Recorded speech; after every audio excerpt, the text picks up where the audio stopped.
I just want to mahalo affirm for putting on this event. Thank you. It's amazing to see everyone here today. I flew over from Maui, and honestly, my first job is a mother. They are my driving force. They are the reason why I do a lot of the work that I do today.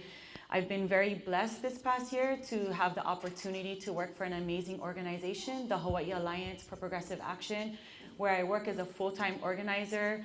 Spent a lot of my time here at Ledge this past session advocating for specific bills around economic, social justice, and environmental justice. And so very grateful for that opportunity. Also ran for State House last year, threw myself in the ring of fire.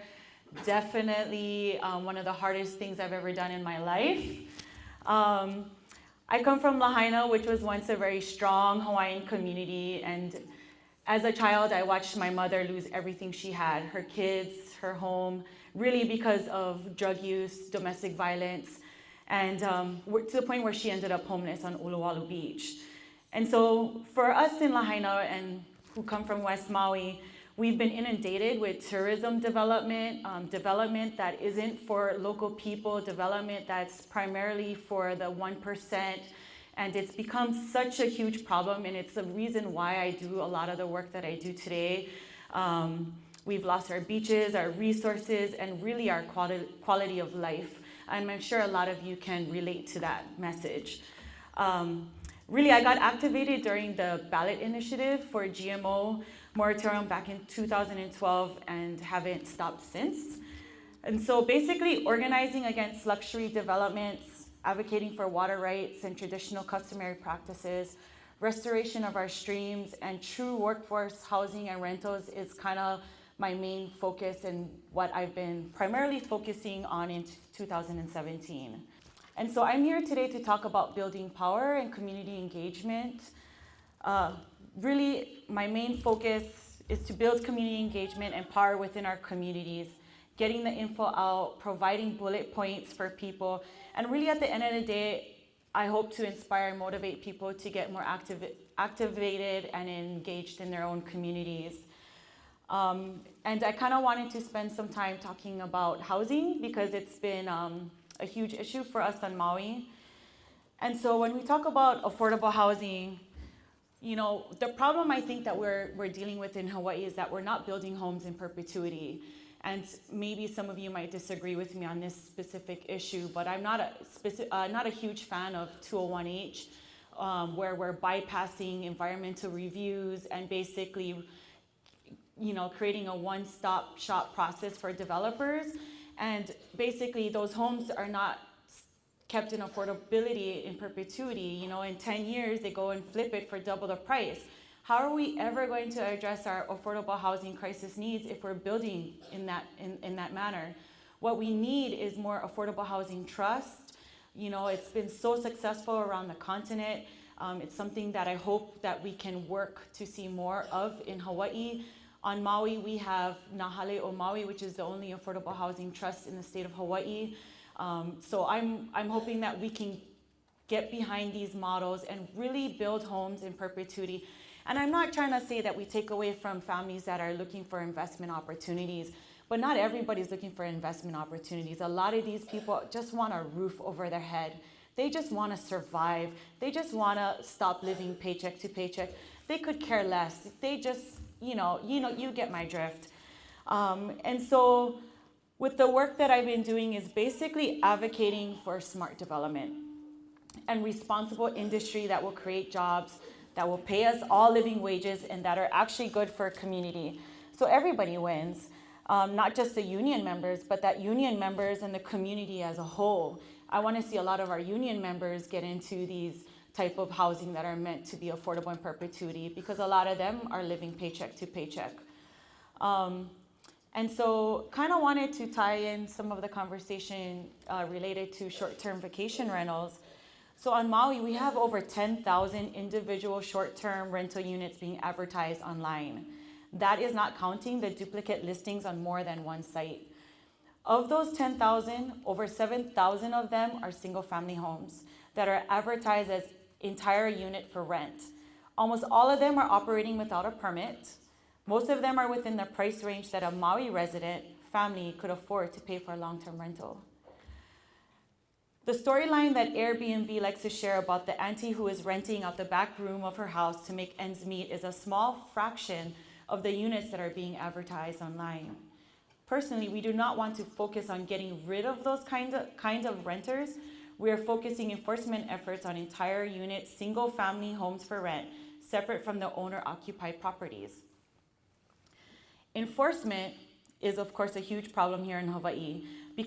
On Maui, because our county planning inspectors are operating with clipboards and printed out photos, that's just not enough to tackle 7,000 plus illegal units on Maui. So we look around and found a service that can help speed up the process. And I'm very thankful for Councilmember Elle Cochran and her staff because they've been working tirelessly on this issue. Last budget session, our council put aside $80,000 to hire a third-party data service that will use technology to help us identify those types of units, send out violation notices all at once. The company that we are in conversation with is called hostcompliance.com, and they offer a wide range of services. They charge on a per unit, per service basis, and they can do address identification, gather proof of operation for each unit, check whether each operator has a permit or not, and send out violation notices to approximately 7,000 illegal vacation rentals for about $80,000. Once a violation notice is received, fines for operating would be about $1,000 a day. So we can't predict exactly what will happen with those 7,000 units once they get their violation letters. Some will appeal, some will probably sit empty. A lot of them will have to generate income though, and long-term rentals is the only option left. So if we estimate that only 2,000 of those 7,000 units go from short-term rentals to long-term rentals, that's 2,000 homes we have put back on the market for $40 each. Think about it. Short-term rental enforcement is the biggest bang for our buck when it comes to increasing housing inventory, and it's fast. How else can you put 2,000 homes on the market for $40 each in less than a year? We are hoping that the sudden increase in inventory will bring inflated rent prices down too.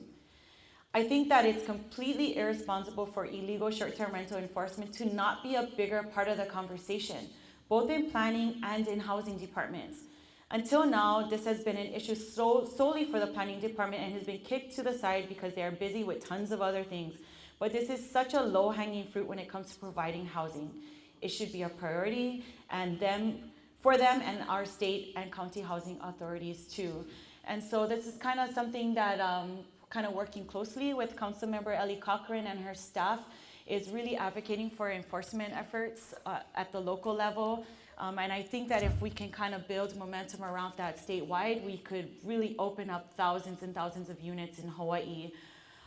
Going back to that conversation of 201H is I've recently been organizing against developments in West Maui where we are critically lacking traffic and wastewater infrastructure.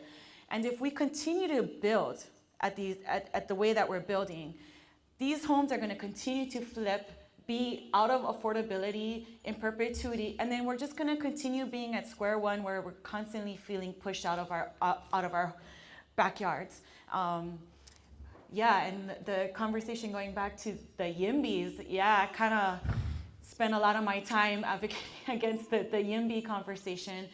But I think that we need to work together, and with my job at the Hawaii Alliance for Progressive Action is really building a strong coalition, going outside of our comfort zones and getting out of our silos. You know, as a Native Hawaiian, a lot of Hawaiian organizations tend to work just in their communities.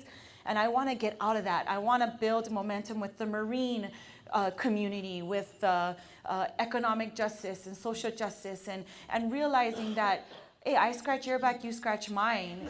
You know what I mean? Build power within our community by building a strong coalition moving forward. When we're walking the halls, we're walking together. You know, I'm hoping that these different groups, hey, when we put the kahea out and we need help advocating for stream restoration, that they got our back and that they know that we have their back. I think that's one way that we're going to build power, and I look forward to working with all of you in the future.